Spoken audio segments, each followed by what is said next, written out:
Hey, what's going on, everybody? So today we're finally putting Humpty Dumpty back together again.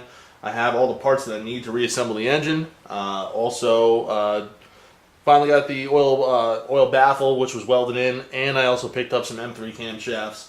So, really don't know what else to say except pretty excited to get this thing back together and looking like an engine.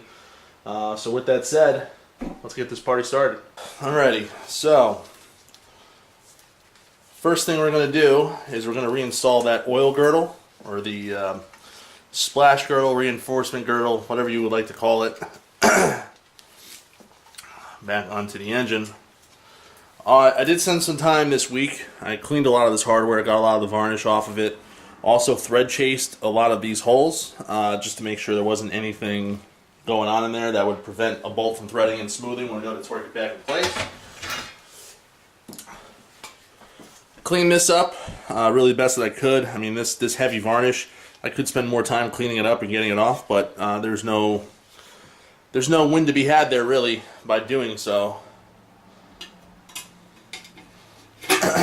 And this will only go on one way because it has to clear the that little mounting plate there for the oil pickup tube. And we will be installing a new oil pickup tube because I found a very large amount of plastic in the oil pan. And in the stock pickup tube, it was just completely, had a bunch of stuff in there. I can't even begin to figure out what it was. But when I found the little bits of plastic in the oil pan, and I compared it to what was in the pickup tube that came off this car, something broke at some point. That's all I know. These are 10s. We're going to torque these down, but I'm just going to snug them up right now.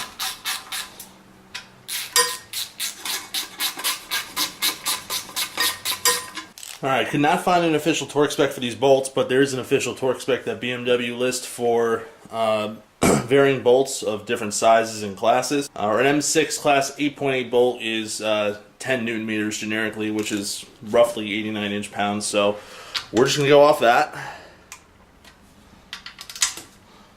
And we're going to start from the inside and work our way to the outside.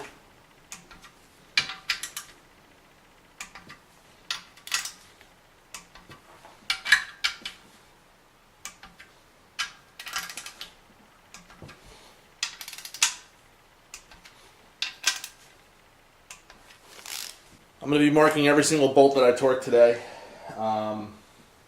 Anything internal, I'm just going to be using a paint pen. A lot of the external bolts, I'll be using this stuff, which is a tamper-proof torque seal. It's pretty much like a RTV that turns into a plastic if a bolt or fastener ever moves. This will break, and if you ever see that, it's a dead giveaway that a bolt has come loose. So this is really good stuff. Kind of expensive, but we use it in racing for obvious reasons. Quick visual, plus you could see if something has come loose. It's good stuff. Alright, next we're going to install the oil pump. I'm just going to prime this, or pre-prime it, just so that there is oil in this pump when the engine starts. All I'm doing here is I'm just pumping some oil into the inlet.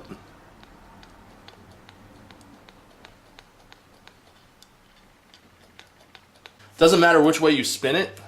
Once you start to feel some resistance, that's when the pump is pretty much primed.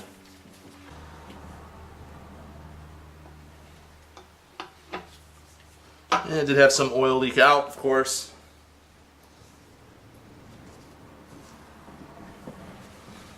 Not really shocked by that. It's alright. But, the pump does have some oil in it, and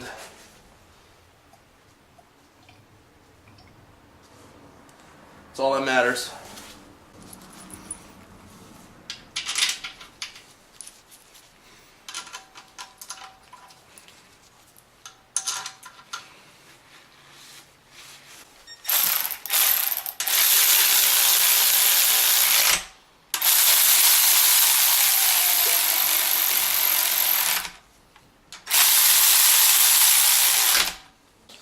Alright, torque spec on the oil pump bolts is 26 Newton meters.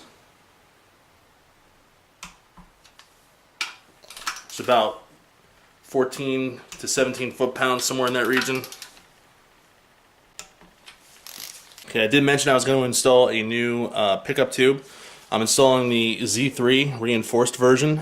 If you compare these two side by side, you'll see the Z3 version has this extra tab, and the standard one does not. Also, the reason why I'm replacing this is there's a bunch of stuff that is stuck inside of this pickup strainer, and that kind of bothers me. We want to install that, but this was an unexpected cost, but I did kind of budget for some contingencies like this, so this made all the sense to just replace it. Plus, the reinforced version is less likely to break here, which is a very common issue with these on race applications. And the key to installing this is you want to kind of keep everything loose at first. Don't tighten anything down 100% until every single fastener is aligned properly. And this is what I was talking about before about thread chasing. Saw that there was some gunk on these bolts, so I'm just using these thread chasers to help clean up the threads so that they thread in easier without any kind of binding or anything like that. This is a basic lane kit, and it has most of the metric sizes I need, including a thread file. It's a pretty handy tool to have. I actually use it a lot more than I thought I was ever going to. But it's one of those things you want to have in your toolbox if you do any kind of work on cars, because you know, if you have a rusty fastener or a fastener with a lot of corrosion on it, these are fantastic for cleaning the threads of bolts. But you know, like I said, really just taking time to make sure that, you know, everything is very clean when it goes to get reinstalled. Just for reference, you're going to need some kind of universal socket to get underneath the pickup tube here to be able to even tighten this lower bolt. There's just no way of getting to it. A 1/4 inch 10mm universal is going to be the one that you're going to want.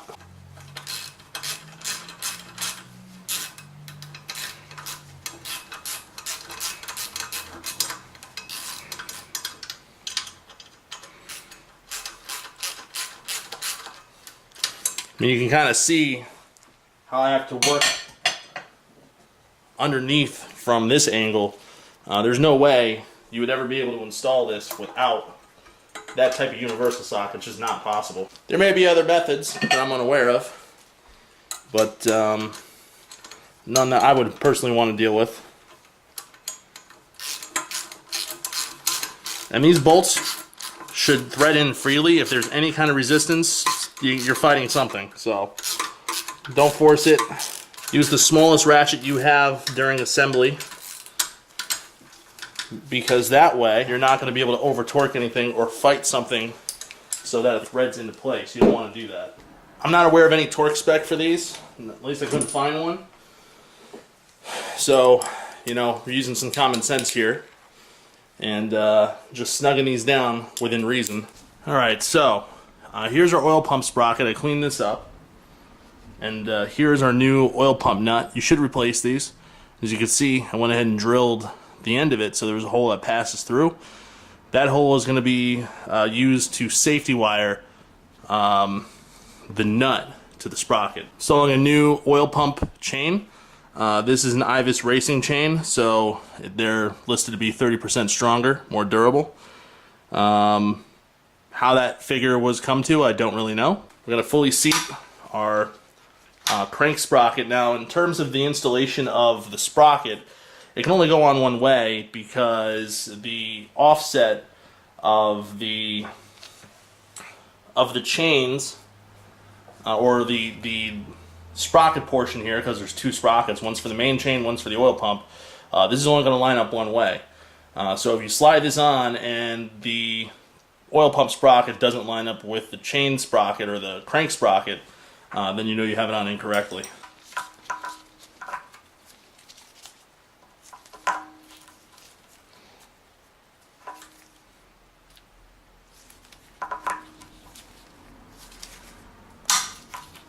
Alright, so I'm going to be using the crankshaft counterhole tool.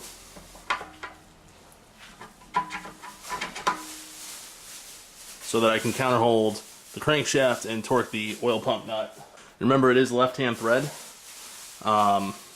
So your typical mechanical torque wrench is not going to be able to torque the nut. You're going to have to use either an electronic wrench or find a mechanical wrench that can do left-hand thread, which there are some out there.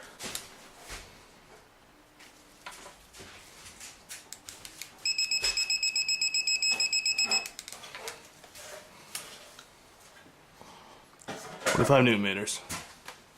I also used some red Loctite on the threaded portion of the impeller shaft on the oil pump where the nut threads onto, so between the safety wire and the red Loctite there should be no problem with this coming off. The safety wire I'm going to be using is 41,000th inch stainless steel lock wire. I did drill a hole in the nut to accommodate that. Just going to go ahead and cut a piece of lock wire and run it through.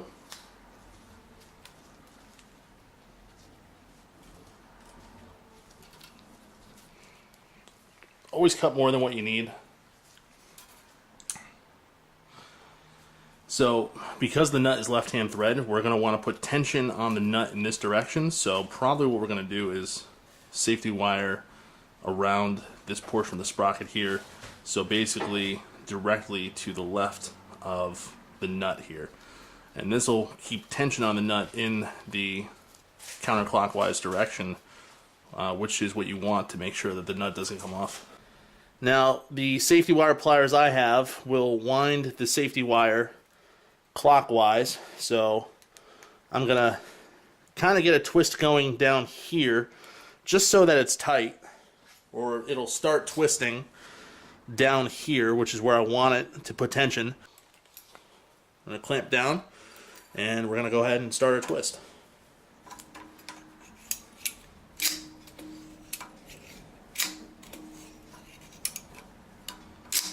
Alright, it's pretty good. I like the way that looks. Nice and uniform twist. You want about 7 to 8 twists per inch. That's kind of the standard. Alright, so in terms of our next move, so you can see how the twist ends here. I'm going to take this part of the wire and run it down behind the sprocket in the opening, like so.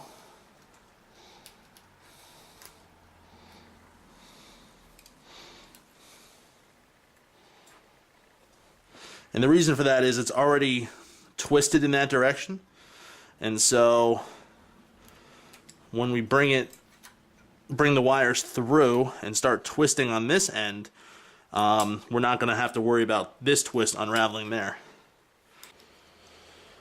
Take our safety wire pliers, clamp on again, and we're going to go ahead and twist it again.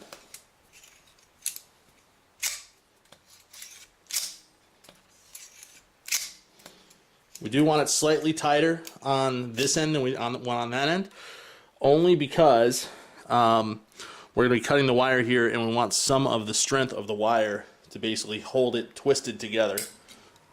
So it's nice and tight. We'll go ahead and cut it. And now, this is a sharp end. We obviously don't want it sticking out, so I'm going to go ahead and bend it under, like so.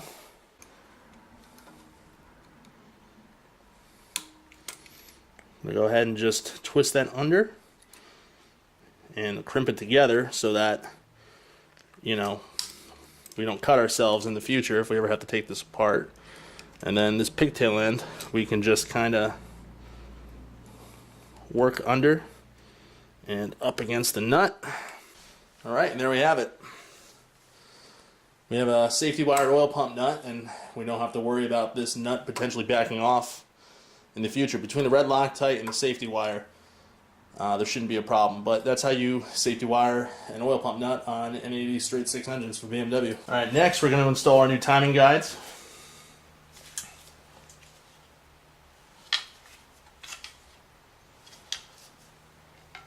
Which, these just kind of clip into place. This is our tensioning rail, and then this right here is a guide rail. Now this is what the tensioner actually pushes against up here, and that's what keeps tension on the timing chain. So these are just 15 mil. So to put these back in, let's use a 15 mil box wrench. They weren't very tight, so I'm not really too worried about the torque spec on these. I'm sure there's a spec, but I'm just not going to be able to really get at it with how this is currently installed. Like I said, shouldn't really be a big deal.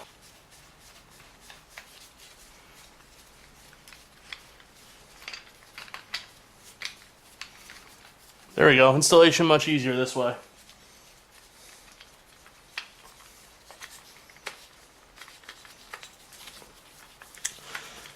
And, you know, much safer than trying to force it in. Certainly wouldn't want to break brand new guides like this. So,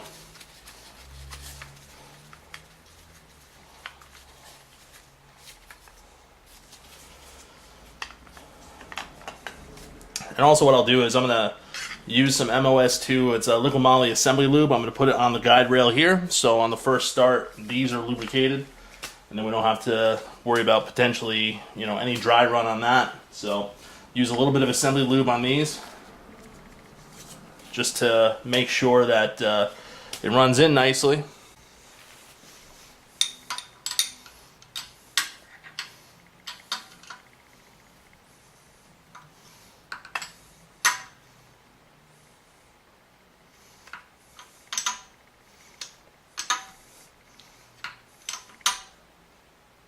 Nice. Alright, so this is the assembly lube I'll be using. It's pretty much just MOS2 paste, so moly disulfide. Which is pretty good for lubricating stuff.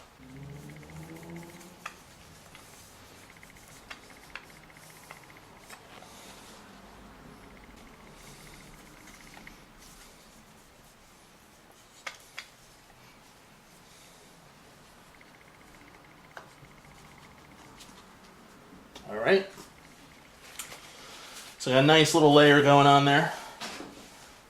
So our brand new timing chain and brand new guides will have some lubrication right off the bat. So there really isn't any major reason to replace the timing chains with this upgraded version. I mean, the factory ones are still relatively the same length. There might just be a slight bit of stretch. But, you know, the racing chains are... Prive is about 30% stronger, and I think it's the material they're using. I can verify that. Believe it or not, they don't really make a huge mention, at least in their information, about what the primary difference is. I mean, they look fairly similar, but you know, if we look here on the original chains, it's probably going to be hard to make out, at least from this view, but it's the same chain used from the factory. IWIS makes the OE chain. But the IWIS Racing chains, like I said, if they're a little bit more durable, a little bit stronger, it makes all the sense in the world to switch them up. And I'll keep these chains as backups because, you know, they're still decent. There's nothing wrong with them. But for how much time is going into this build, at least to refresh this engine and get it reliable, I mean, it's a small cost to pay, really.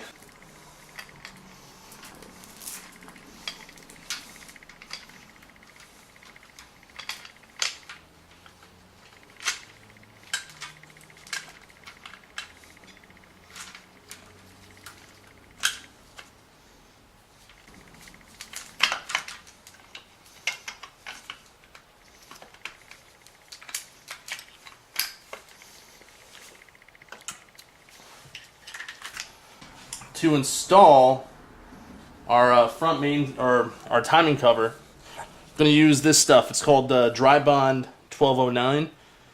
It's a silicone sealant, but what we're going to be using it for is basically to seal the timing cover here and here. And we'll also be using it when we install the oil pan at the corners here. So, I mean, basically, you can use any type of RTV, but this stuff is specifically designed for filling in gaps. So it's what BMW recommends. We keep it on the shelf at work, so I'm just gonna go ahead and use what the manufacturer says to use. Here's our timing cover, and here are our new timing cover gaskets.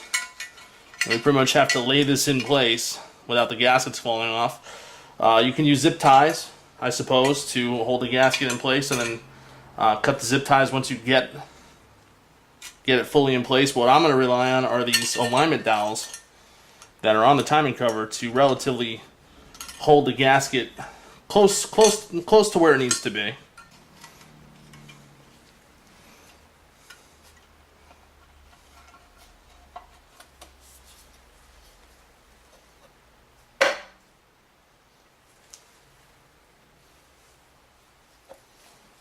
Alright. Take some bolts, start threading the bolts in. And as long as the bolts thread in, that means we lined everything up. And these bolts seem to be threading in, so we're good. I cleaned all of these bolts off. I also thread chased all of the holes in which these bolts thread into. So they're totally clean. There's no like oil or grease or anything in there from when I originally took the engine apart, which is what you want. So, you know, I did take a decent amount of time and clean everything up because I do not want to run into any issues later on. And most of these bolts only go into one location, so you know, they're only threading as far as they can realistically go. It's pretty straightforward to where all the bolts go.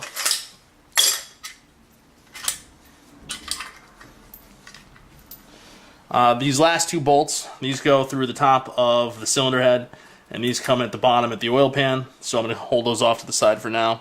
Once I install the oil pan, which will be after this, I'll put these in, and then when I flip the engine back over, I'll install these. Torque spec on all these bolts is going to be 10 Newton meters.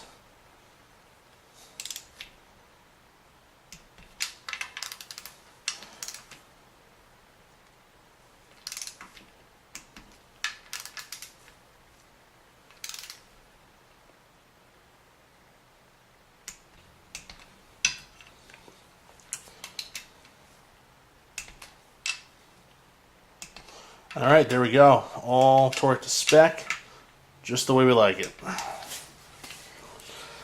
So all these bolts are M6, so therefore they're all going to be the same torque spec, including the ones that come down through the top, as well as the oil pan bolts, as those are also M6s. And since these bolts are now torqued to spec, and we're not going to be touching them again, just going to put this torque seal on it. And that way, if a bolt ever moves on us, you know, we'll know.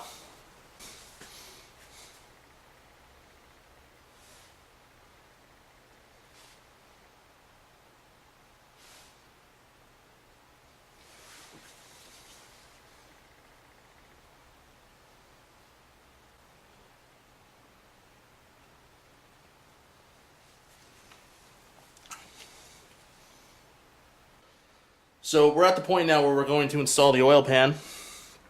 As I mentioned, we now have a welded-in oil pan baffle. This is from Achilles Motorsport and Autosport Fabrication. Did this for me. They welded it in, cleaned up everything. You know, this is a trap door style baffle. You can hear the doors opening. So, you know, it should help keep oil around the pickup tube, or at least that's the concept.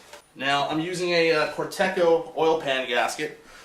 These only go on one way. And before I install the gasket, we're going to take our dry bond again. And we're going to put a thin bead here, right along where the timing cover meets the block.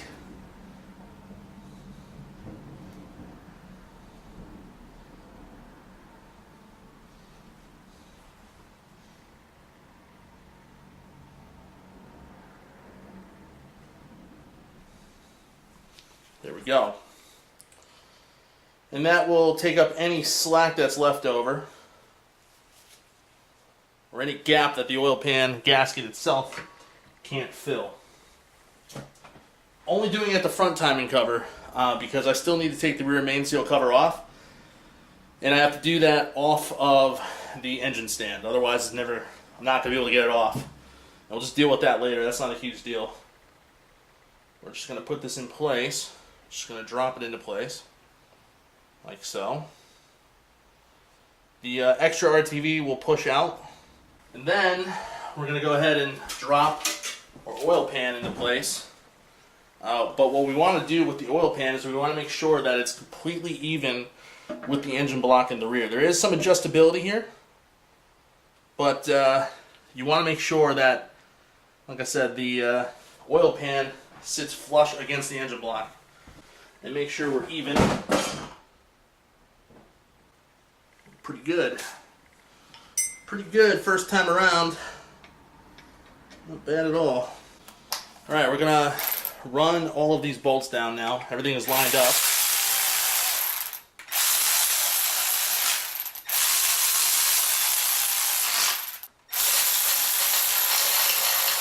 But right now, all the bolts that I am not going to be removing, I'm just tightening those down, and that'll be that. And just like the timing cover, these are all M6 bolts, so 10 Newton meters is the torque spec. And we're just going to torque all these down.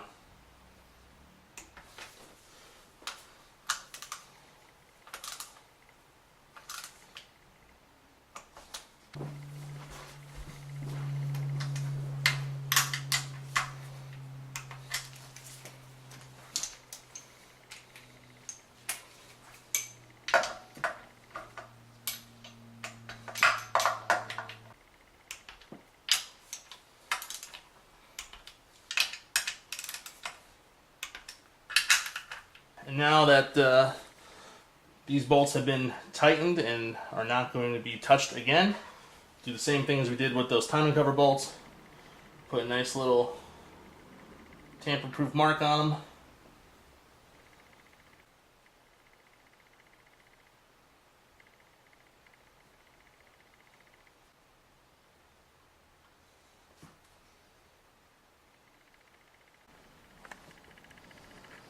So all of the oil pan bolts that have been torqued, like I said, I marked them with the diagonal cross check. And then these 4 bolts on the back of the oil pan right here, these go right into the rear main seal cover, which I can't remove until this is off the stand, so I'm not even going to worry about those right now. That's not a problem, because when these bolts get tightened down, it'll torque on the oil pan gasket, and we'll also put a bead of that 1290 drive bind on it as well, so no reason to worry about that.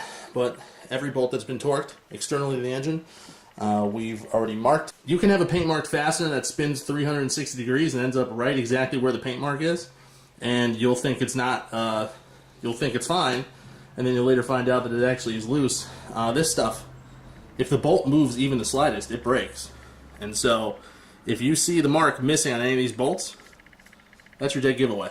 So, like I said, it's worth having, especially if you're doing an engine build or something in which is a torque-sensitive application. I don't suspect many of these will ever have a problem, but I'd rather be 100% sure. I just want to introduce you to this stuff and why it's a big advantage over your traditional paint marking. Alright, now that we got the engine flipped over, we can go ahead and drop in our upper timing cover bolts. Long one goes on the intake side, short one goes on the exhaust side. And they just drop right down the hole. And these are just 10 Newton meters like every other bolt we've torqued up to this point.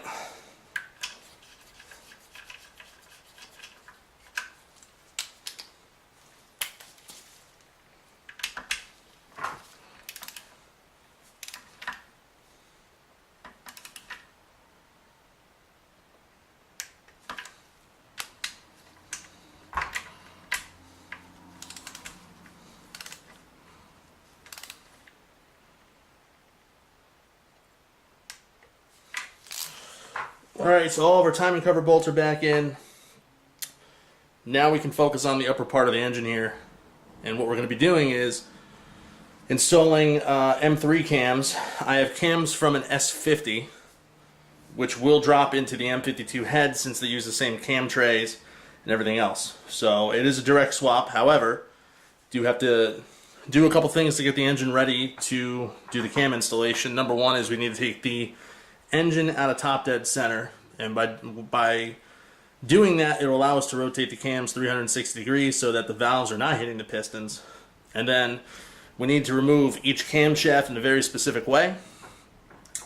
More into that, but essentially when removing these camshafts, because they're so long, we need to make sure that the load is essentially in a couple of key areas. I've seen a lot of these where everybody puts the load on the number 2 journal here for the cam bearing, but what I'm probably going to do is the two bearing cap method, where I put partial load on the cam, remove the other, so I think number 2 and number 5 stay in place. I'll have to see how the cam lines up, and then we can take the caps off, pull the cams out, install the new cams, move on with life, have more power, be happy.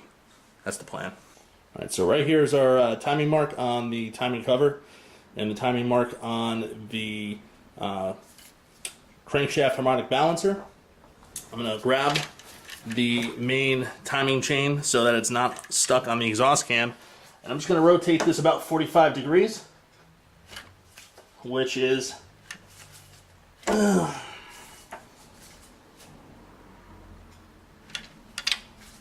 right about there or so.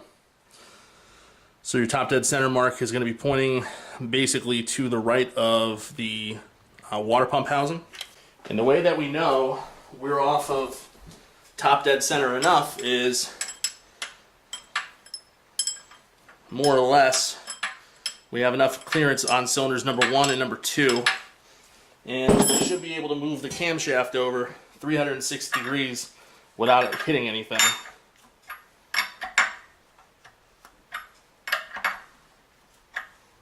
Like this. So there's no resistance outside of the lifters. Before you do anything, take note of the caps. So it goes E1, E2, E3, E4, E5, E6, E7. Anything labeled E is intake.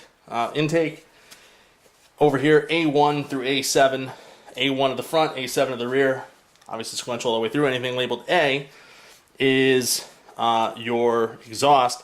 And also you want to keep note of which direction the labels are. So in this case, the engraving on the caps faces inboard. So looking at your intake caps, they're upside down from this perspective, and they're also upside down on the exhaust side. So at this point, we're going to go ahead and move the cam so that cylinders number 2 and 4 are loaded. So basically, right now, from this position, number 2 and number 4 have load on the lifters, but number 1, number 3, number 5, and number 6, you can see the cam lobes are totally off.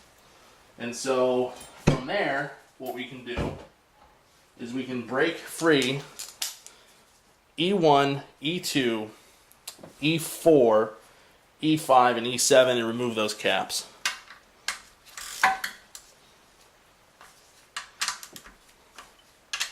My recommendation is to break them free with a wrench or ratchet first, and once they are loose, you can use an air ratchet or impact gun or whatever you have to make easy work of it.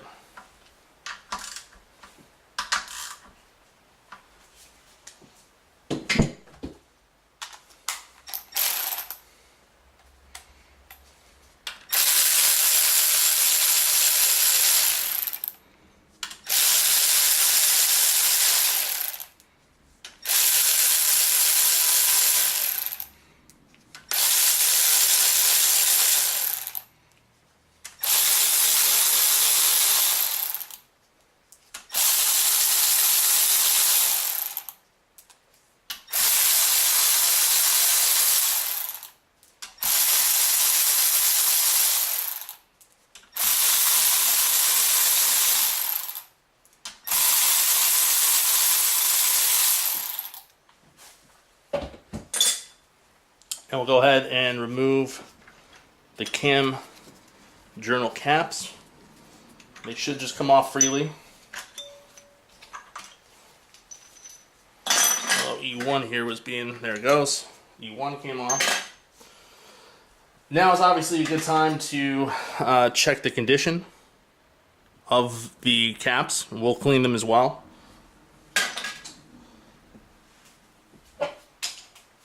So now we're going to come back to E3 and E5, and we're going to loosen these nuts a quarter turn at a time. So essentially all we're doing is we're just walking these off a little bit at a time, and this ensures that we're not putting any uneven pressure on the camshaft, which could cause it to break.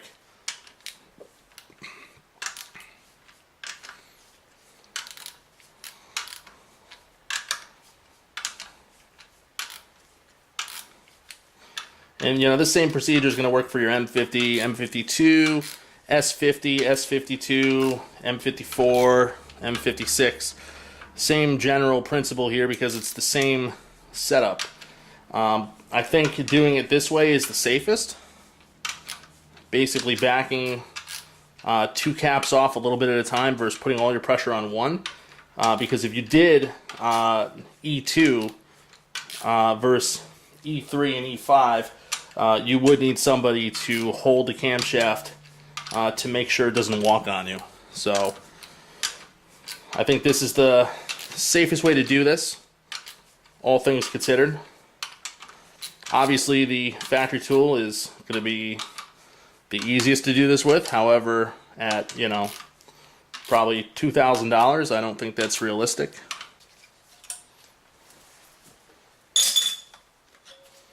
And there we go. And now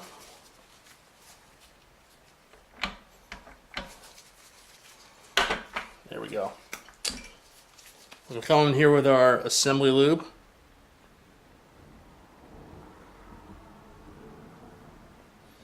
I'm going to lube all the lifters.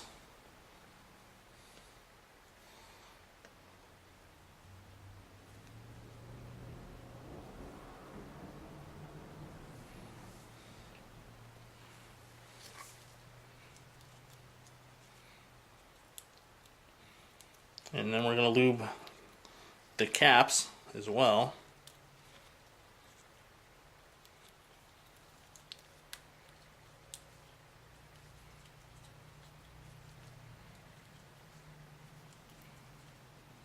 Okay, we got everything lubed up.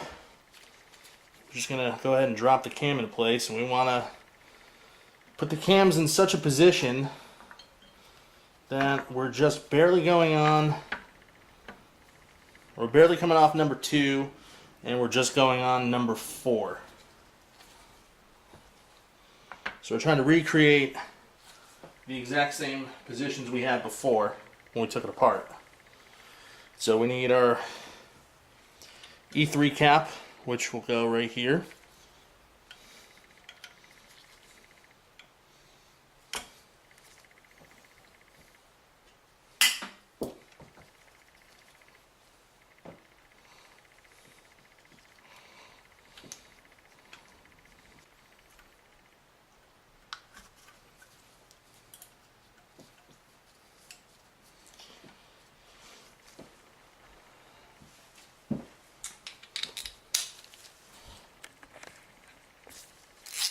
So we got these nuts barely started on E3 and E5, and then we're just going to draw them down a quarter turn at a time until they bottom out.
There we go. So now we're going to install the rest of our caps. Just make sure they're facing in the correct position. So the position stamped on the cap should be facing upside down towards you, just remember.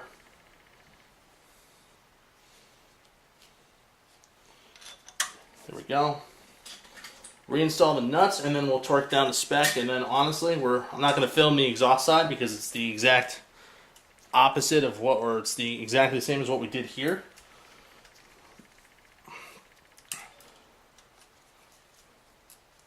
So I don't really see the sense in filming that, but it is the same procedure.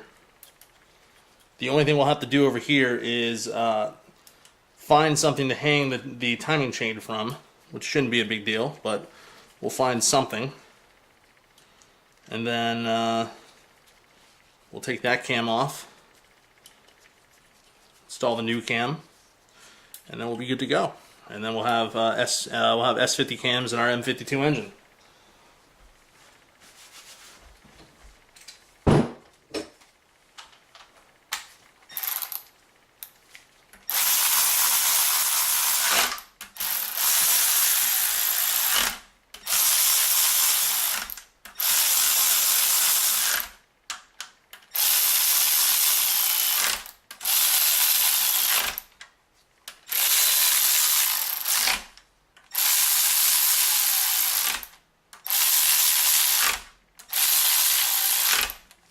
Torque spec on these is 14 Newton meters. I'm going to start from E4. I'm going to work my way out.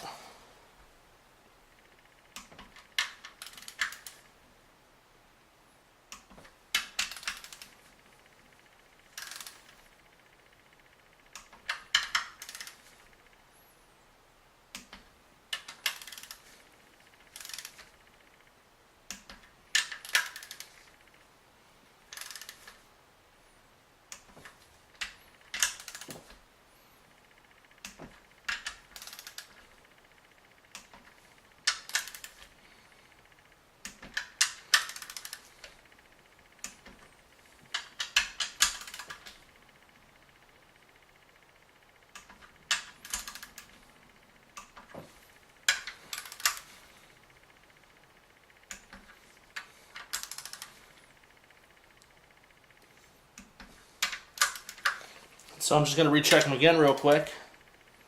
Make sure that there was no torque change as I torqued the caps down. They should remain pretty steady. It's not like torquing down something with a gasket or anything. Yeah, these all stayed where they needed to, so that's good. Beautiful. The 24 mil on this cam is kind of tight. I don't know why. Huh, it's different. Whatever. Can still turn it over. Turns nice. Alright, I'll just bring this to top dead center, I figure. Which are the two dots here on the end of the cam. Alright, fantastic. We're at top dead center. And our S50 intake cam is installed. Now I'm going to install the S50 exhaust cam, and then we'll be done with the camshaft installation, which is a huge part of this project. Not going to talk about this side. Just make sure that you support the timing chain with something. You could let it fall down into the timing cover a little bit, but my recommendation is to dangle it over the side of the timing cover with something weighing it down. That way you're 100% sure that the timing chain doesn't fall down in a place you can't get it. Plus, on these M52 engines, there's nothing on the timing cover to hold the chain in place. They do have that on the M54 though. So we have the S50 cams installed now, and the next step is getting the engine timed. So one of the things that you're going to be doing on this step is you need to make sure your camshafts are at top dead center. You need to make sure that your crankshaft is at top dead center. You do not want to time this engine before you verify that you've accomplished both of those. But I'll show you what to look for, and you know, we'll check the timing on this, but we should be pretty much where we need to be at top dead center. So the way that we know which are we're at top dead center is the lobes of the camshafts on cylinder 1 should be pointing towards one another. The dots, which you can see here on top of the camshaft, should be facing up. And then the last thing we look for is to make sure our crankshaft is at top dead center, and you'll see this line here and this line here. Those should be right in alignment with one another, which this is. So we know our crankshaft is top dead center. Just need to fidget with the exhaust cam a little bit, but I'll go ahead and just move that over a smidge, get it squared up in the cam lock on the back, and then we'll start timing this engine. All right, the first thing we're going to do is bring up our exhaust cam sprocket. They're arrows, and these should point pretty much straight up, if not off a little bit. We're just going to bring this into place real quick.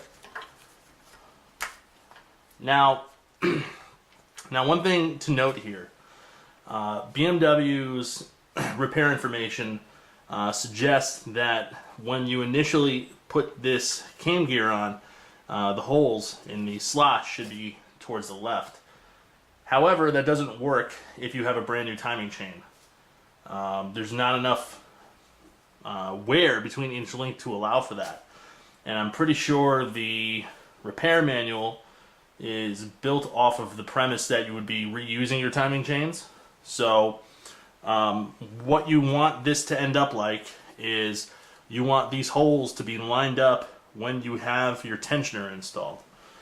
So they need to be dead in the middle, which we're not. So we're just going to bring it over a tooth. Like I said, this chain is super tight. Alright, so we're dead in the center with our arrows pointing up and down. And like I said, there is no slop with this new chain. It's just not there. So next, we're going to install the dummy tensioner into the cylinder head. Now this is only designed to put tension on that rail for installation of everything else. So we're going to go ahead and just go finger tight here. And you know, I'm putting tension on this guide rail. You should be able to see it moving, or at least the chain moving. And we've completely tensioned this. You know, there's no slack in the chain whatsoever at this point, and that center position did not move at all. So that's pretty much dead set where it's going to be. And now we have our exhaust cam, everything lined up here at top dead center where we need it. Alright, so now that we have total tension on the primary timing chain, we're going to install this lower guide. Now this is a replacement because the original one was pretty severely grooved, so did not really see the point in reusing it. Using a little bit of our liquid moly assembly paste. Just put a nice thin coating here where the chain will ride, and that'll give us nice startup lube for when the engine fires for the first time, or the first time since being rebuilt. Our long side drops down like so, and these bolts are the E8s. They have a 6mm thread on them, so they're going to be torqued to 10 Newton meters as a final torque. But I'm just going to run these down right now.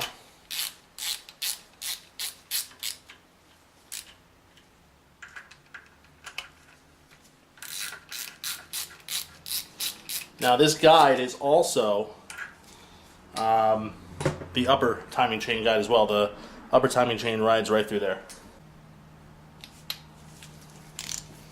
Then we're going to go ahead and torque to 10 Newton meters.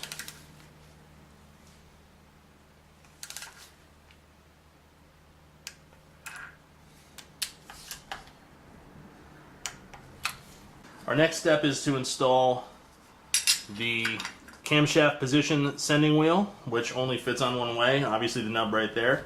And then we have a shim that fits there. It's 4mm, And obviously you could see the markings from originally being installed. We're just going to go ahead and reinstall it the way that it was. Like so. Then we have these stud bolts that thread in. And then these stud bolts, as you can see, they look very similar to the stud bolts used for the valve cover, but they're not the same. And when we thread these in, we're threading on the long side into the camshaft.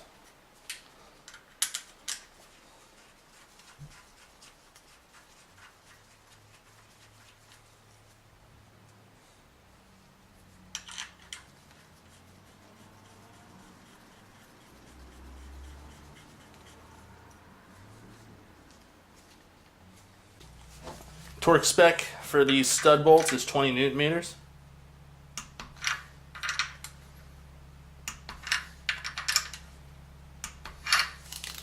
So those are now torqued into place. Next step, we're going to install a brand new upper timing chain tensioner.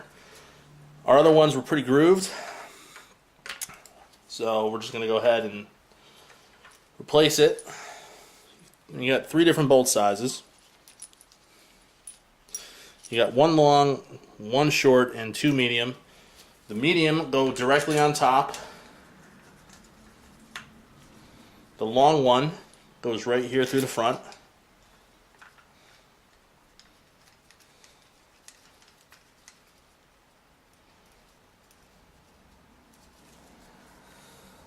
And then the short one goes all the way in the back. My recommendation is to get all of these threaded by hand, and then you can tighten them down with a ratchet. Torque spec on these will be 10 Newton meters. It's a 10 millimeter head, but it's a 6 millimeter thread size.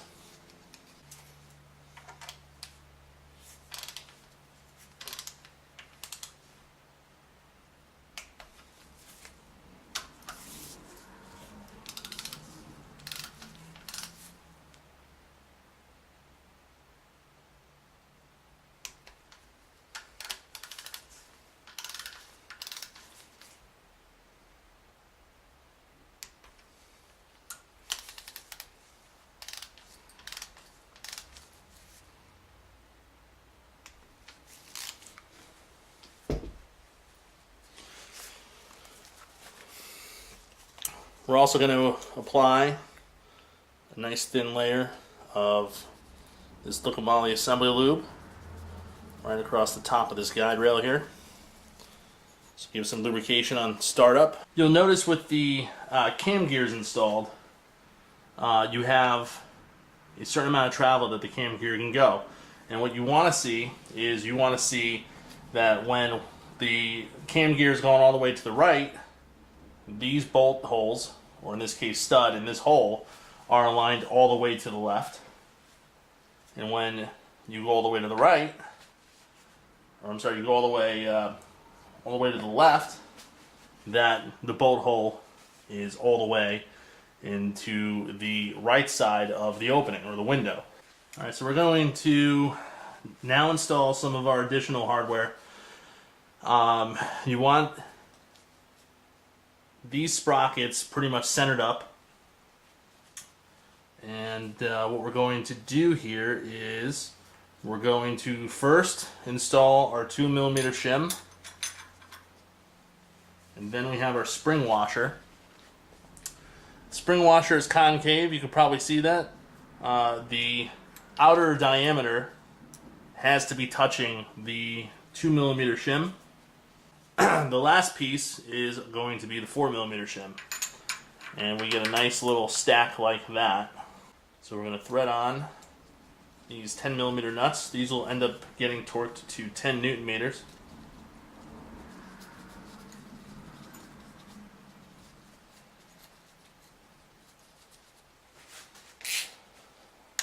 Just going to draw these down a little bit at a time, compressing that spring washer.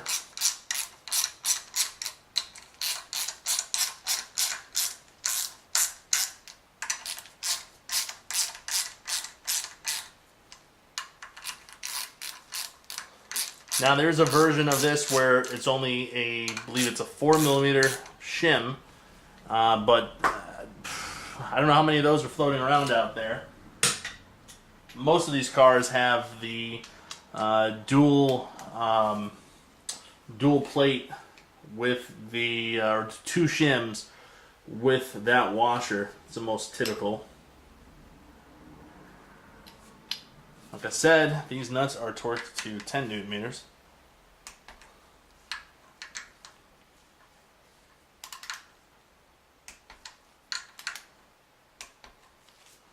There we go.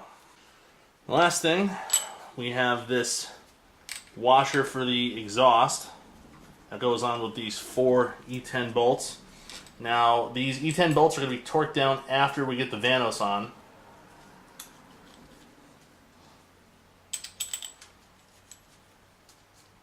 Otherwise, it would be absolutely impossible to move the sprocket and the chain over. It just would not happen. You'd be fighting all of the resistance that the spring washer over here puts on the assembly.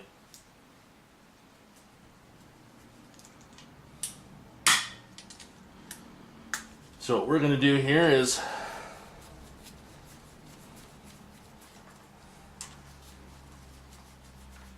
thread these bolts in pretty much finger tight.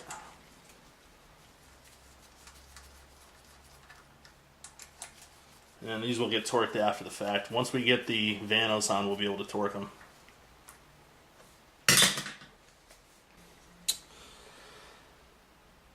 So we're going to go ahead and install our new Vanos gasket. And the studs will hold it on, just make sure that it is sitting on the dowels. So you remember how we were set up in the middle before? Well, we're going to go ahead and push everything over to the right with our Vanos tool. And now we're going to slide our Vanos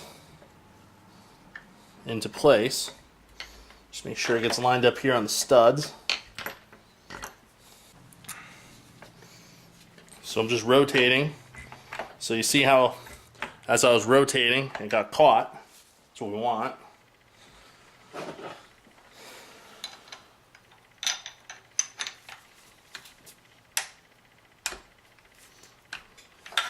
Still not catching.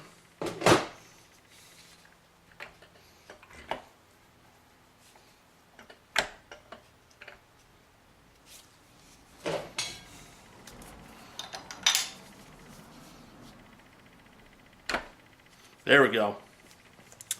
So you see as I rotated over, it just pulled it right in. That's what we want. And then we'll just bring it all the way over. And we're there. Now the Vanos is installed.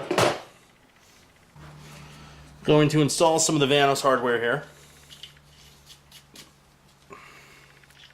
It's basically a bunch of 10mm nuts.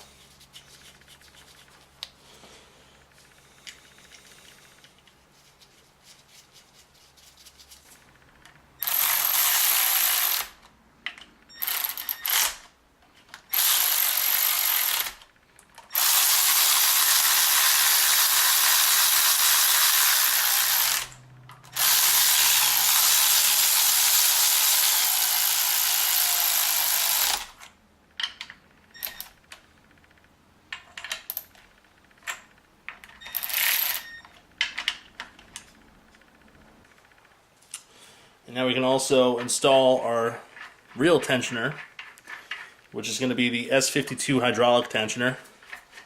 It's also for the S54 as well, but it's going to replace our sprung version that comes standard on this engine. So basically there's two different tensioner assemblies. One has a spring which puts tension on the tensioner, and the other one is hydraulic. The hydraulic one is the upgrade in this case. So here's the difference. This is the old tensioner, and you can see it has a spring on the inside, so there's two pieces there. That spring wears out, and over time you lose tension on the guide rail here. This is just a hydraulic cylinder, no spring inside there or anything. It's all hydraulic pressure. So this can maintain tension much better at higher RPMs. That's the upgrade. I put a tiny dab of assembly lube on the end, so when it goes up against the tensioner,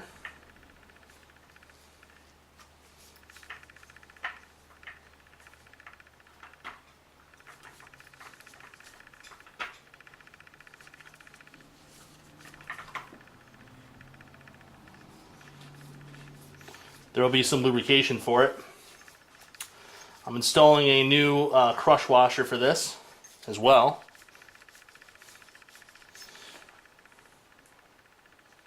And that is 32 millimeter.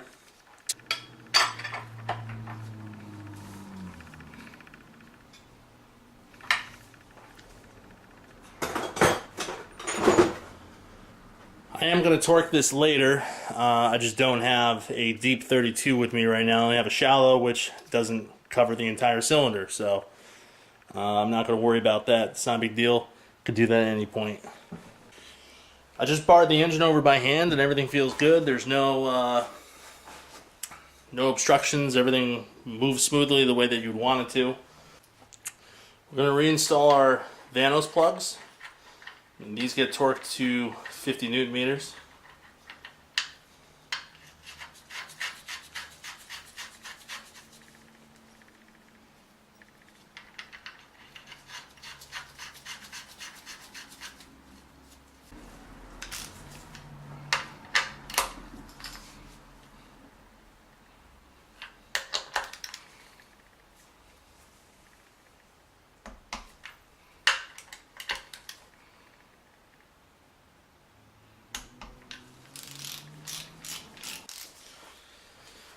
We'll go ahead and torque all of these 10 mils for the Vanos to 10 Newton meters.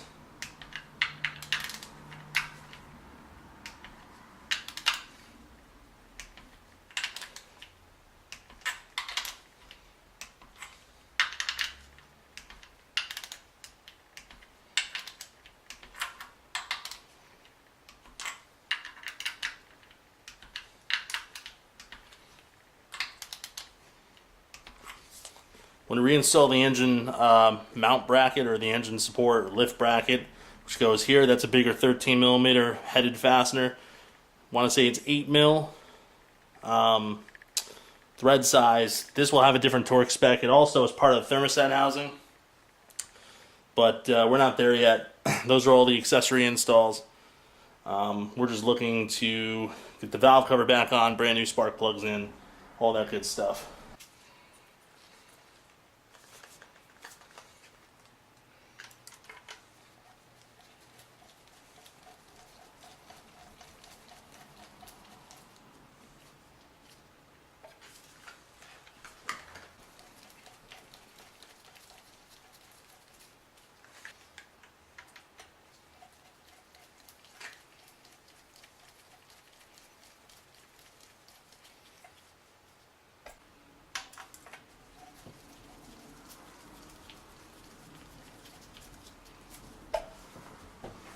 Then I like to torque spark plugs. I'm just going to go to 30 Newton meters.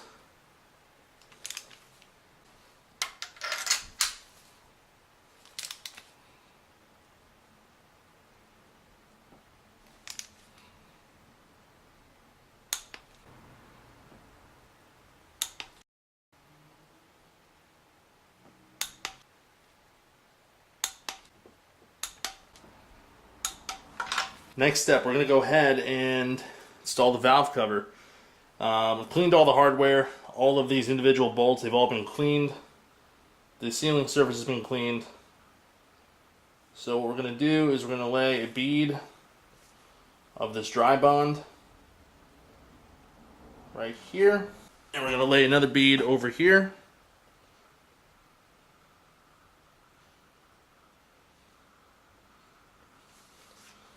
And at the half moons back here, we're going to lay 2 more beads.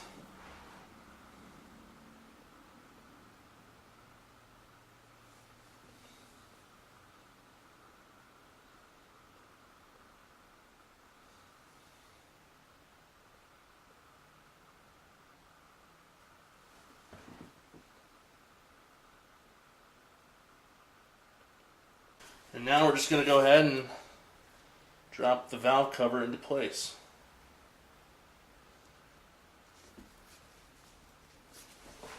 Like so.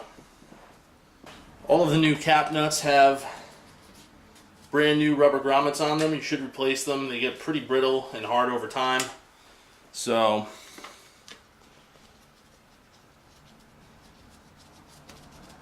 for the couple of bucks they cost, completely worth just doing now.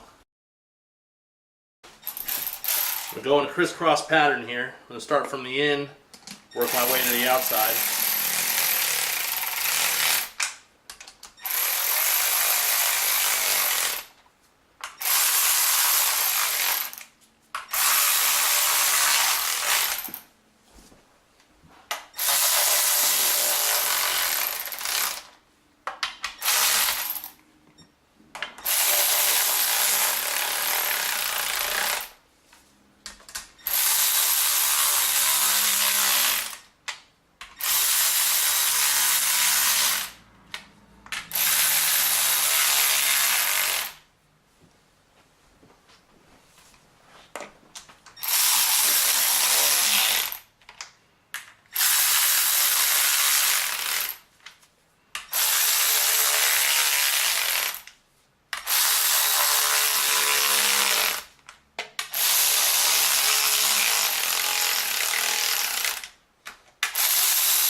Let's see how snug these got with the torque wrench.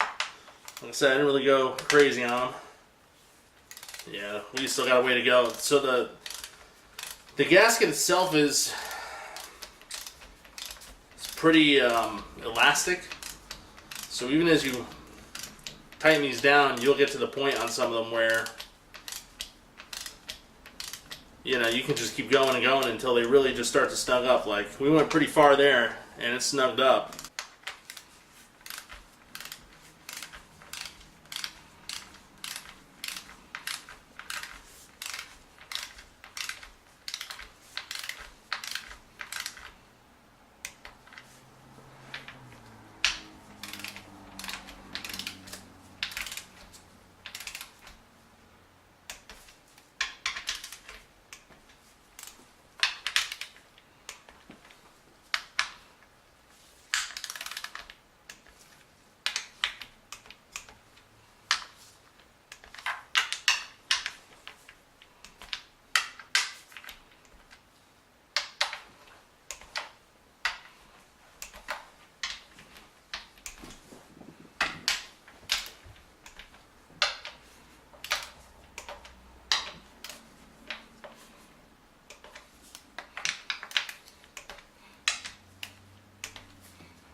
Alright, valve cover's installed.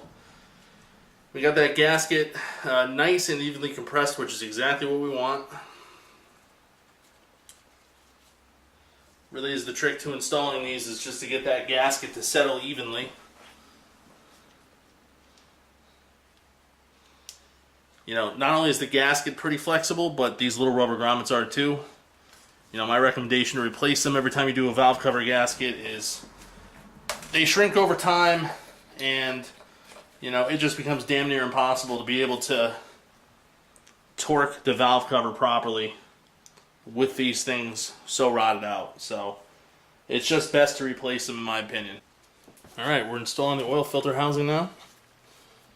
Pretty much just goes right into place. There's a couple dowels that line it up.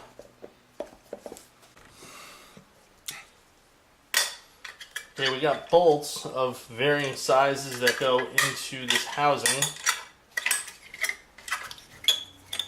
We got a really long one that's going to go here for obvious reasons. That's the deepest hole out of all of them.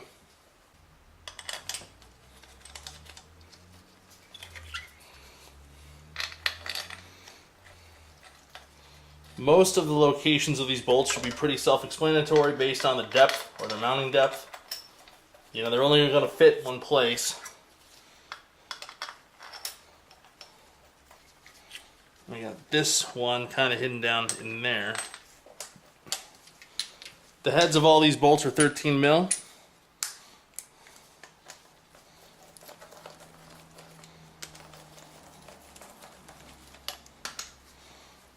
I'm just going to start drawing these in.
Couldn't find an official torque spec for these, but BMW's standard M8 torque spec's about 20 Newton meters, so that's what we're going to torque these to.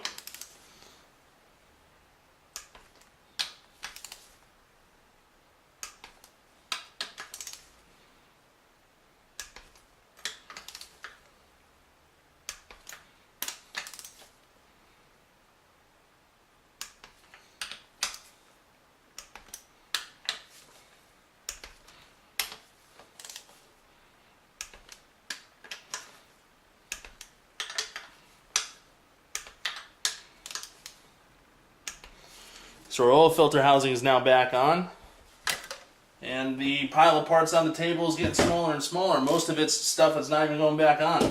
While we're here, we're going to install a new Vanos line.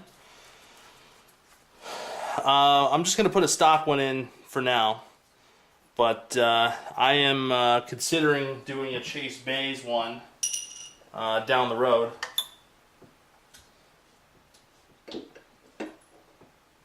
The OE one will be fine for now. When you're installing a Vanos line or really anything with a banjo fitting, just replace those washers.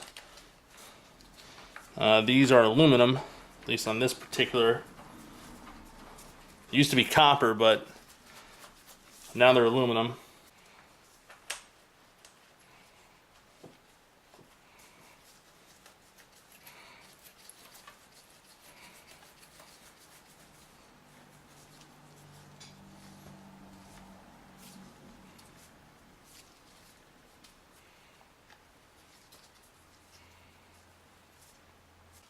Torque spec is 32 Newton meters.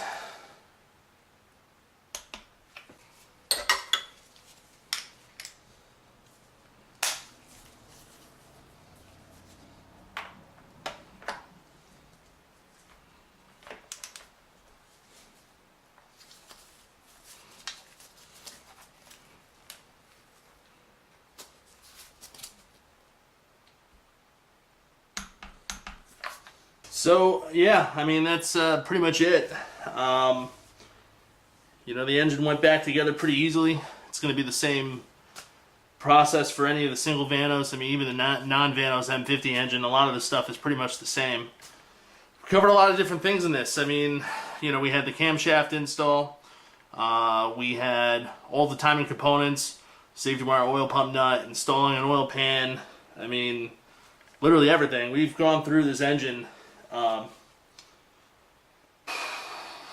don't know, maybe 80%. I mean, we opened it up quite a far away, and you know, we were able to put it back together, no problem.